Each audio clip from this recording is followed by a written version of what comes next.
This holiday season, come meet the Merry Mermaid Scuba Santa and over 5,000 aquatic creatures only at VGP Marine Kingdom. குறைந்த விலை நிறைந்த தரம் தங்கள் தேவைகள் அனைத்தும் ஒரே இடத்தில் ஜெயச்சந்திரன் டெக்ஸ்டைல்ஸ். SRW இந்தியா வழங்கும் தொழில் முனைவோர் கண்காட்சி. இடம் சென்னை ட்ரேட் சென்டர் நந்தம்பாக்கம். 2023 கொஞ்சம் பரபரப்பாக தான் இருந்துச்சு. முக்கியமாக விஜய் ரஜினி சண்டை பயங்கரமாக இருந்துச்சு.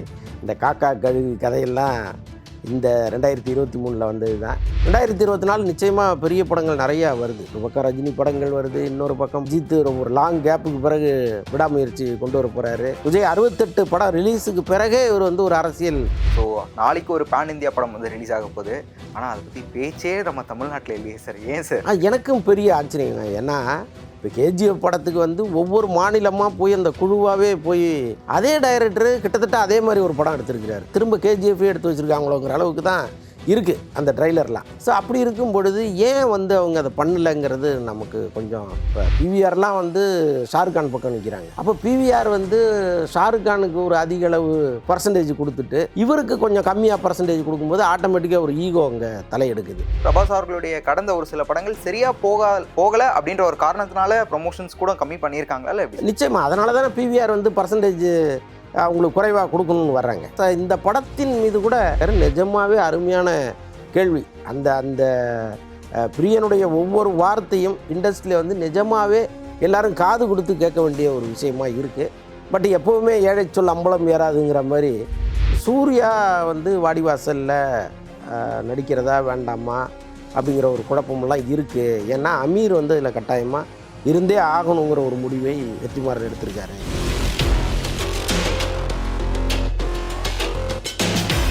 வணக்கம் சார். வணக்கம். எப்படி இருக்கீங்க? சிறப்பாக இருக்கேன். Okay sir. 2023 தமிழ் சினிமா என்னென்ன சாதனைகள் பண்ணியிருக்கு? தமிழ் சினிமா எப்படி இருந்தது சார் இந்த வருஷத்தில்? 2023 கொஞ்சம் பரபரப்பாக தான் இருந்துச்சு. முக்கியமாக இந்த விஜய் ரஜினி சண்டை பயங்கரமாக இருந்துச்சு. இந்த காக்கா கழுகு கதையெல்லாம் இந்த 2023 வந்தது தான். அது இன்னும் எத்தனை வருடங்களுக்கு பேசப்படும்னு தெரியல. ஏன்னா அது ஒரு அழுத்தமான பதிவாக அமைஞ்சிடுச்சு. மற்றபடி படங்கள்னு பார்த்திங்கன்னா மிகப்பெரிய படங்களாக வந்துச்சு. ஜெயிலரு, லியோ, அதுமாதிரி பெரிய படங்கள் ஒரு பெரிய பரபரப்பை க்ரியேட் பண்ணிச்சு. ஆனால் சின்ன படங்கள் நிறையா ஓடிச்சு. அதுதான் 2023 ஒரு பெருமைன்னு கூட சொல்லலாம். முக்கியமாக விடுதலை, அப்புறம் வேறு என்ன படம் வந்துச்சு, Ayodhya, Tata good night. Tata good night வரிசையாக சின்ன படங்கள் நிறையா வந்துச்சு. போர்த்தொழிலாம் பெரிய வெற்றி. அது 2023 சிறப்பு அப்படின்னு பார்க்கலாம். Okay sir. சார் நீங்கள் 2023 அப்படின்னு கேட்ட உடனே ஃபஸ்ட்டு ரஜினி அவர்கள் விஜய் அவர்கள் அப்படின்னு தான் சொன்னீங்க. ஸோ அந்த ஒரு கேள்வி எல்லாருக்குமே இருக்குது சார். இப்போ விஜய் அவர்கள் கூட படம் பண்ண டேரக்டர் அடுத்து தலைவர் ரஜினிகாந்த் அவர்கள் கூட தான் படம் பண்ணிகிட்டு இருக்காங்க வரிசையாக. அந்த வகையில் அடுத்து வெங்கட் பிரபு அவர்கள் கூட தான் ரஜினிகாந்த் அவர்கள் படம் பண்ணுவாரா இல்லை எப்படி சார்? அது என்ன ஏதாவது கட்டாயம் இருக்கேன்னா அப்படி கிடையாது. அது யதார்த்தமாக அமையிறது தானே. இப்போ லோகேஷ் இந்த படம் லியோ ஸ்டார்ட் பண்ணுறதுக்கு முன்னாடியே ரஜினிக்கு ஒரு லைன் ஒன்று சொல்லியிருக்காரு. ஸோ அதை தான் டெவலப் பண்ணுங்க அப்படின்னு இருக்காரு. அதனால் விஜய் படம் பண்ணிட்டாரேங்கிறதுனால ரஜினி கூப்பிடல. இன்றைக்கி யங்ஸ்டர்ஸோட ஒரு பணியாற்றணும்னு நினைக்கிறாரு. அவருடைய பழைய ஸ்டைலை அவர் டோட்டலாக மாற்றுறாரு.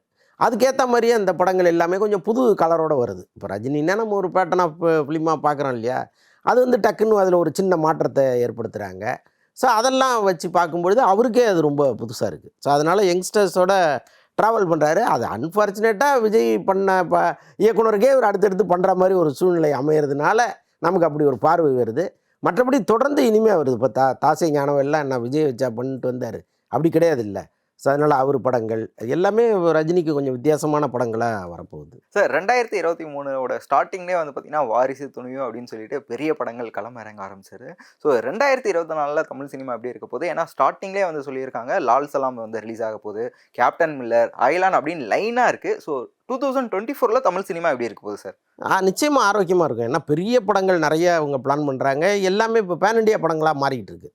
இப்போ இந்த 2022 அது இருந்ததுன்னா ரொம்ப குறைவாக இருந்துச்சு. அதுக்கப்புறம் பார்த்தீங்கன்னா பேன் இண்டியாங்கிற ஒரு ஸ்டைல் டக்குன்னு உள்ளே வந்துருச்சு. அவங்க என்ன பண்ணுறாங்க, ஒவ்வொரு மாநிலத்திலேருந்தும் ஒவ்வொரு பெரிய பெரிய ஹீரோவை தூக்கி உள்ளே போடும்பொழுது அந்த படத்தினுடைய வேல்யூவே ஜாஸ்தியாகிடுது. ஸோ அப்போது எல்லாருமே கவனிக்கக்கூடிய ஒரு படமாக மாறும் பொழுது பிஸ்னஸ் ரீதியாகவும் நல்லாயிருக்கு, படமாகவும் நல்லாயிருக்கு. அப்புறம் இந்த யங்ஸ்டர்ஸு நல்ல கண்டென்ட்டோட வராங்க. கொஞ்சம் புது புது கண்டென்ட்டோட வரும்பொழுது, அவங்க சொல்கிற ஸ்டைலு எல்லாமே கொஞ்சம் வேறு மாதிரி இருக்கிறதுனால, தமிழ் சினிமா இன்னொரு புது வேகத்தோட போயிட்டுருக்குன்னு தான் நம்ம சொல்லணும். 2024 நிச்சயமாக பெரிய படங்கள் நிறையா வருது. ஒரு பக்கம் ரஜினி படங்கள் வருது, இன்னொரு பக்கம் பார்த்திங்கன்னா அஜித் ஒரு லாங் கேப்புக்கு பிறகு விடாமுயற்சி கொண்டு வர போகிறாரு. அப்புறம் விஜய் 68 இருக்குது. விஜய் 68க்கு பிறகு அவருடைய அரசியல் என்ட்ரி இருக்குது. ஸோ அது எல்லாமே இந்த வருஷம் மெல்ல அப்படியே தலை தூக்கும்னு நினைக்கிறேன். ஏன்னா விஜய் 68 படம் ரிலீஸுக்கு பிறகே இவர் வந்து ஒரு அரசியல் பார்வை வந்துடுது அவருக்கு. முழுக்க ஒரு கட்சி ஆரம்பித்து போகிறாரா அல்லது மக்களை சந்திக்க போகிறாராங்கிறதெல்லாம் 2024 ஒரு பெரிய பரபரப்பு காத்திருக்கு. Okay sir. சார் நீங்கள் பேன் இந்தியா அப்படின்னு சொல்லும்போது டக்குன்னு எனக்கு எந்த ஞாபகம் தான் வந்தது. ஸோ நாளைக்கு ஒரு பேன் இந்தியா படம் வந்து ரிலீஸ் ஆக போகுது.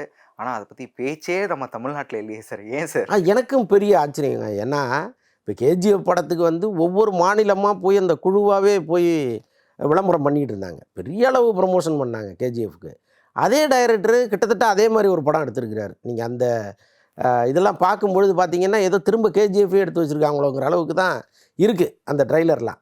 ஸோ அப்படி இருக்கும் பொழுது ஏன் வந்து அவங்க அதை பண்ணலைங்கிறது நமக்கு கொஞ்சம் குழப்பமாகவே இருந்தது. இன்னொன்று வந்து ஒரே நேரத்தில் 2 படங்கள் பெரிய படங்கள் திரைக்கு வரும்போது ஒரு தேவையில்லாத ஒரு அழுத்தம் ஒன்று வரும். என்னென்னா இப்போ இன்றைக்கி ஷாருக்கான் படம் வந்திருக்கு. அவங்க படம் வந்து போட்டிக்கு வரும்பொழுது பல இடங்களில் இந்த தியேட்டர் பிரிக்கிறதுல ஒரு பெரிய தகராறு வந்துகிட்டு இருக்குது. இப்போ பிவிஆர்லாம் வந்து ஷாருக்கான் பக்கம் நிற்கிறாங்க. அப்போ பிவிஆர் வந்து ஷாருக்கானுக்கு ஒரு அதிக அளவு பர்சன்டேஜ் கொடுத்துட்டு இவருக்கு கொஞ்சம் கம்மியாக பர்சன்டேஜ் கொடுக்கும்போது ஆட்டோமேட்டிக்காக ஒரு ஈகோ அங்கே தலையெடுக்குது. ஸோ இதெல்லாம் சேர்ந்து ஒரு பக்கம் அதில் அவங்க கவனம் செலுத்துகிற மாதிரி சூழ்நிலை ஆயிடுச்சு. அதனால தான் ப்ரொமோஷன்ஸை கொஞ்சம் கம்மி பண்ணிட்டாங்களோங்கிற மாதிரி தோணுது. மற்றபடி பார்த்திங்கன்னா இந்த சலார் ஆரம்ப காலத்தில் அதுக்கு வந்து நம்ம ஒரு எதிர்பார்ப்பு இருந்துச்சு இல்லையா, அதனால் வந்து அடடா சலார் வருதுன்னு நம்ம சொல்லிக்கிட்டு இருக்கோம். மற்றபடி வந்து விளம்பரமாக இவங்க எதுவுமே பெருசாக பண்ணலை. அது ஒரு பெரிய பின்னடைவு தான் அது. Okay sir. இப்போ நீங்கள் ஒரு ரீசன் சொன்னீங்க, இதெல்லாம் இருக்கலாம் அப்படின்னு ஒன்று. பட் இதை தாண்டி வந்து பிரபாஸ் அவர்களுடைய கடந்த ஒரு சில படங்கள் சரியாக போகலை அப்படின்ற ஒரு காரணத்தினால ப்ரொமோஷன்ஸ் கூட கம்மி பண்ணியிருக்காங்களா இல்லை எப்படி? நிச்சயமாக அதனால தானே பிவிஆர் வந்து பர்சன்டேஜ் அவங்களுக்கு குறைவாக கொடுக்கணும்னு வர்றாங்க. இப்போ ஷாருக்கான் படத்தை அவங்க நம்புகிற அளவுக்கு பிரபாஸ் படத்தை நம்ப மாட்டேங்கிறாங்கல்ல. ஸோ அதனால் வர்ற பிரச்சனை தான். இந்த படத்தின் மீது கூட ரசிகர்களுக்கே ஒரு அதிருப்தி இருந்தது அப்படின்லாம் சொல்கிறாங்க. அதான் கேஜிஎஃப் மாதிரி இருந்தால் கூட இது வந்து வேறு ஏதோ ஒரு கதைக்களமாக இருக்குது, இது வந்து வேறு மாதிரி நம்ம ரசிக்கும்படியான படமாக அமையலைங்கிற மாதிரி ஒரு முணுமுணுப்புலாம் ஆரம்பத்திலேயே வந்துச்சு. வெறும் ட்ரெய்லரை பார்த்து எப்படி அந்த முடிவுக்கு வந்தாங்கன்னு தெரியல. பட் ஒரு சின்ன அதிருப்தி இருந்துச்சு. அந்த டைரக்டரே வந்து பல விளக்கங்கள்லாம் அதுக்கு கொடுத்துக்கிட்டு இருந்தார். எல்லாமே சேர்ந்து இன்னொரு 24 மணி நேரம் தானே, தெரிஞ்சிட போது என்ன நடந்துடும். Okay sir. சார் நம்ம இந்த சினிமா நிகழ்வுகள் பற்றி பேசும்போது கண்டிப்பாக லிரிசிஸ்ட் பிரியன் அவர்கள் பற்றி பேசி ஆகணும்னு நினைக்கிறேன். ஸோ 20 வருஷமாக தமிழ் சினிமாவில் இருக்கார். அவ்வளோ சூப்பர் டூப்பர் ஹிட் பாடல்களை வந்து எழுதியிருக்காரு. அவர் படத்தோட இசை வெளியீட்டு விழா ரீசெண்டாக நடந்தது. அவர் என்னென்ன பேசினாருன்னு உங்களுக்கே தெரிஞ்சிருக்கும். முக்கியமாக வந்து ஒரு விஷயம் சொல்லியிருந்தார். படைப்பாளி கிட்ட சினிமா இல்லை, பணக்காரங்கிட்ட போயிடுச்சு, கார்ப்பரேட் கிட்ட போயிடுச்சு. சினிமாவில் மட்டும்தான் உள்ளே இருக்கவங்களே எதிரியாக இருக்காங்க, வர விட மாட்டுறாங்க அப்படின்னு சொல்லிட்டு அவருடைய குமரலை வந்து பார்த்திங்கன்னா பேசியிருந்தார். ஸோ என்ன சார், எதனால் சார் அது? இல்லை, அவர் எல்லா வார்த்தைகளையுமே அனுபவித்து ஒரு வேதனையின் அடிப்படையில் தான் பேசியிருக்காரு. இன்னொன்று சினிமாவும் அப்படி தானே இருக்குது. காலகாலமாக நம்ம இங்கே என்னென்ன குறைகளை சொல்கிறோமோ அதை வந்து பல பேர் வெளிப்படையாக சொல்ல தயங்குவாங்க. பத்திரிகையாளர் சொல்கிற விஷயத்தை ஒரு படைப்பாளி சொல்லுவாரான்னா சொல்ல மாட்டார். ஆனால் அவர் வந்து அவ்வளோ துணிச்சலாக அந்த மேடையில் சொன்னது முதல்ல வரவேற்க தகுந்த விஷயம். இன்னொன்று ரொம்ப முக்கியமாக இன்னொரு விஷயம் அவர் ஒன்று சொன்னார். என்னென்னா, இப்போ இன்றைக்கி சின்ன படங்களுக்கு தியேட்டரே கிடைக்க மாட்டேங்குது. ஆனால் நீங்கள் வந்து இந்த நேரத்தில் என்றைக்கோ தோற்று போன படங்களை அல்லது என்றைக்கோ ஜெயித்த படங்களை, பெரிய படங்களை மீண்டும் ரீரிலீஸ் பண்ணுறீங்க.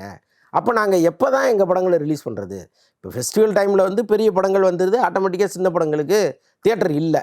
சரி ரைட்டு, பெரிய படங்கள் வராத காலத்தில் நாங்கள் தியேட்டருக்கு வந்து பொழைச்சிக்கிறோம் அப்படின்னு வரும்பொழுது நீங்கள் மீண்டும் ரீரிலீஸுங்கிற பேரில் பெரிய பெரிய படங்களை உள்ளே இறக்குறீங்க. அப்போ ஆட்டோமேட்டிக்காக எங்களுக்கு மறுபடியும் தியேட்டர் கிடைக்காம போகுது.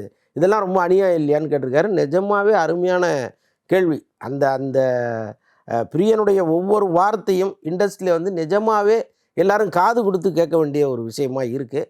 பட் எப்போவுமே ஏழை சொல் அம்பலம் ஏறாதுங்கிற மாதிரி அவர் இன்றைக்கி வந்து ரொம்ப அறிமுக நடிகர் தானே. அவர் பெரிய லிரிக்ஸிஸ்டாக இருக்கலாம், பட்டு ஒரு நடிகர்னு பார்க்கும்போது ஒரு அறிமுக நடிகர் பெருசாக அவர் இன்னும் யார்ட்டையும் சேரலை. ஸோ அப்படி இருக்கும்போது அவருடைய பேச்சை அப்படி இந்த காதில் வாங்கி அந்த காதில் விட்டுட்டு போயிடுவாங்க. அவ்வளோதான், அதுதான் நடக்க போகுது. Okay sir. சார் அதான் சார் அவர் முன் வச்ச கருத்து அந்த ரீ ரிலீஸ்னு ஒரு வார்த்தை இருக்குல்ல சார், அது உண்மையா தேவையா இல்லையா சார்? ஏன்னா இப்போ வந்து இப்போ பார்க்குறீங்க, இப்போ வந்து அப்போ ரிலீஸ் ஆகி சரியா போகாத படங்கள் கூட இப்போ ரிலீஸ் பண்ணால் ஃபேன்ஸ் கொண்டாடுறாங்க. அது வந்து படம் பார்க்கணுமா அப்படின்றது தெரியல, ஆனால் ஸ்டேட்டஸ் போடணும் அப்படின்றதுக்காக தியேட்டர் போயிடுறாங்கன்னு சொல்லலாம். ஸோ அதை எப்படி பார்க்குறீங்க? ஆக்சுவலாக என்னென்னா, தயாரிப்பாளர்கள் என்றைக்கோ நாம் அடைந்த நஷ்டத்தை இன்றைக்கி சரி பண்ணிடலாமான்னு நினச்சி ஒரு வேளை படங்களை ரிலீஸ் பண்ணுறாங்கன்னு நினைக்கிறேன்னா, இதை தாண்டி வந்து அந்த ரசிகர்களை தக்க வைக்கிறதுன்னு ஒன்று இருக்குது. இப்போ ஒரு ரசிகனுக்கு வந்து தொடர்ந்து நீங்கள் ஃபுட்டேஜ் கொடுத்துட்டே இருக்கணும். ஆனால் ஒரு 2 வருஷத்துக்கு ஒரு படம் அல்லது 1 வருஷத்துக்கு ஒரு படம் அப்படின்னு இவங்க கொடுக்கும் பொழுது, அந்த இடைக்காலத்தில் அவனை வந்து சோர்வு இல்லாமல் வச்சுக்கணுங்கிறதுக்கு இந்த மாதிரி விஷயங்கள்லாம் பயன்படுது. அப்போ ஒரு ஹீரோவினுடைய ஒப்புதலோடு தான் இதெல்லாம் நடக்குது. இப்போ முத்து படம்லாம் இப்போ ரிலீஸ் பண்ணுறாங்க.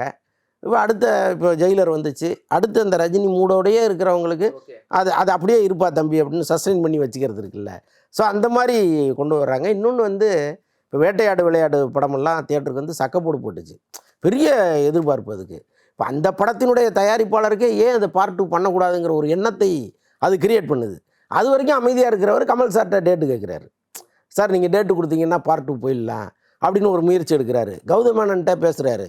கௌதம் மேனன் வந்து கமல் சார் சொன்னார்னா நான் வரத்துக்கு ரெடியாக இருக்கேங்கிறாரு. ஸோ இப்போ ஆட்டோமேட்டிக்காக இன்னொரு விஷயம் அங்கேருந்து உருவாகுது. ஸோ அதற்கும் அது பயன்படுது. எல்லாத்தையும் தாண்டி பிரியன் சொன்ன விஷயம் ரொம்ப ரொம்ப கருத்தில் எடுத்துக்கொள்ளப்பட வேண்டிய விஷயமா இருக்குது. ஏன்னா அவர் சொல்கிறது இந்த காலகட்டம் தானே. இப்போ பண்டிகை நாட்கள் இல்லாத காலகட்டங்களில் நீங்கள் வந்து காலி பண்ணிட்டீங்கன்னா நாங்கள் எங்கே போகிறதுங்கிற கேள்விக்கு யார்கிட்ட பதில் இருக்குது? அது அது ஒவ்வொருத்தரும் அவங்கவுங்க பாயிண்ட் ஆஃப் வியூவில் பார்ப்பாங்க. நமக்கு லாபம் வந்தால் போதும்னு. ஒட்டுமொத்தமாக இண்டஸ்ட்ரிக்கு லாபம் அப்படின்னு நினைக்கும் பொழுது நீங்கள் இந்த மாதிரி சின்ன படங்களை அனுமதிக்கணும். இப்போ பொறுத்தொழிலாம் ரிலீஸுக்கு முன்னாடி சின்ன படம் தானே, வந்த பிறகு ஒரு பெரிய ஹிட் அடிச்சுது. அதே மாதிரி குட் நைட்டு ஒரு சின்ன படங்கிற கணக்கில் தான் நம்ம அதை பார்க்குறோம். அது வந்து பார்த்திங்கன்னா குடும்பமாக தியேட்டருக்கு உள்ளே போகிறாங்க. ஸோ அப்போ என்ன நடக்குதுன்னா, இந்த மாதிரி படங்களுக்கு நீங்கள் வழி விடும்போது தான் ஒரு புதுசாக ஒரு விஷயம் நடக்குது, புது புது சிந்தனைகள் உள்ளே வரும்.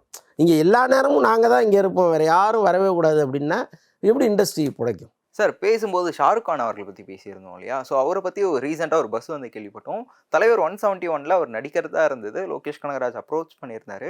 இருந்தாலும் அவர் வந்து மறுத்துட்டாரு. அவருக்கு பதில் இப்போ வந்து ரன்வீர் நடிக்கிறதா இருக்காரு அப்படின்னு சொன்னாங்க. உண்மையா சார்? ஆமாம், அவர் ஷாருக் கானை மீட் பண்ணி கதையெல்லாம் சொல்லியிருக்காரு. பட் அவருக்கு என்னென்னா அதில் ஒரு பெருசாக இம்பார்ட்டன்ட் இல்லை, நம்ம இதுக்கு ஒரு சின்ன ரோலில் வரணுங்கிற மாதிரி அவர் நினச்சிருப்பார் போட்டிருக்கு. ஸோ அதனால் ஏதோ ஒரு காரணம் சொல்லி இல்லைன்ட்டார் அதில். அதுக்கப்புறம் தான் இவர்கிட்ட பேசுகிறாங்க, ரன்பீர் சிங்கிட்ட பேசிகிட்டு இருக்காங்க. அப்படி சார். ஆனால் டைகர் 3ல வந்தார்.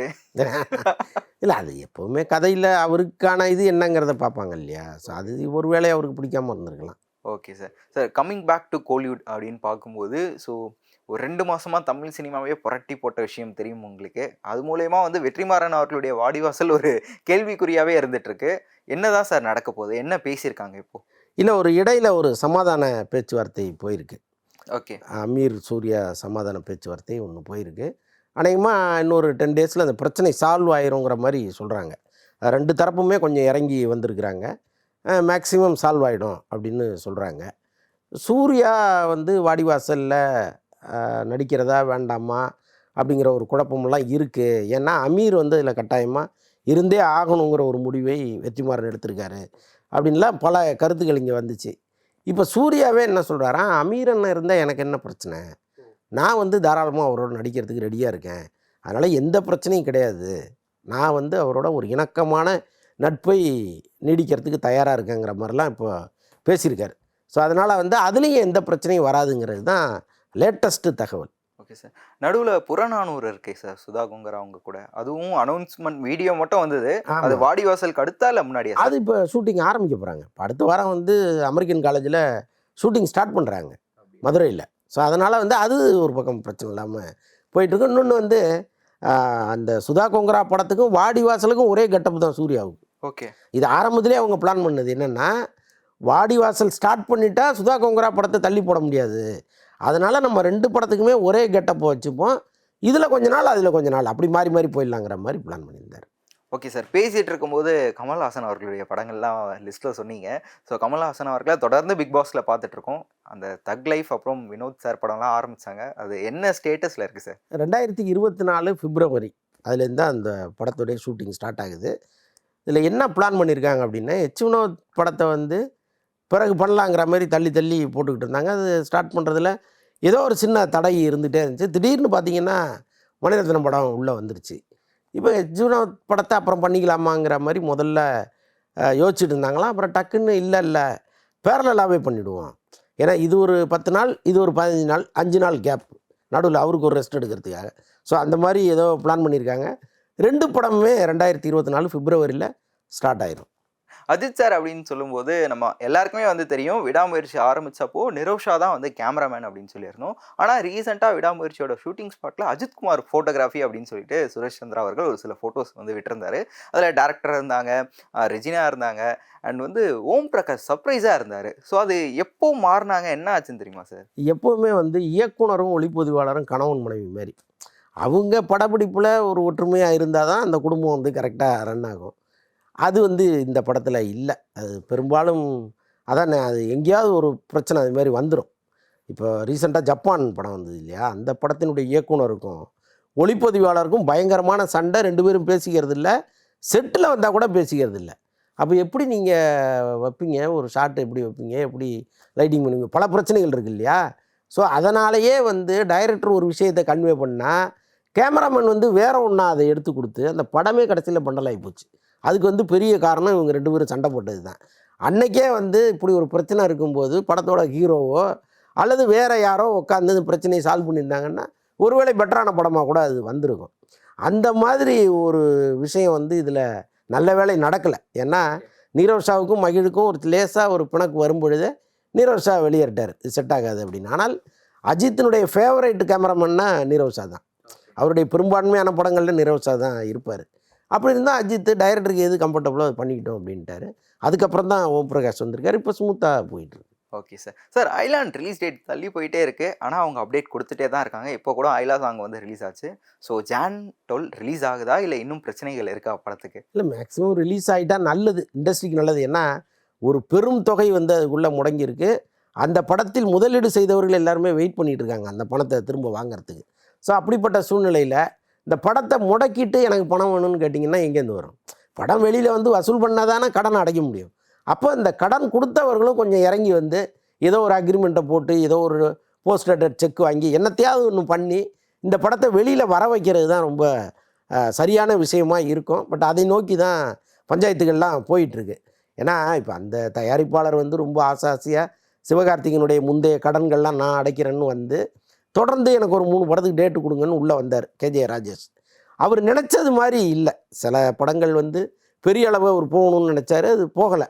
ஸோ அதனால் மேலும் அவர் வந்து கடனாளியாக மாறினார். எல்லாமே வந்து சிவகார்த்திகேயன் படத்தை நம்பி வந்ததுனால தானே.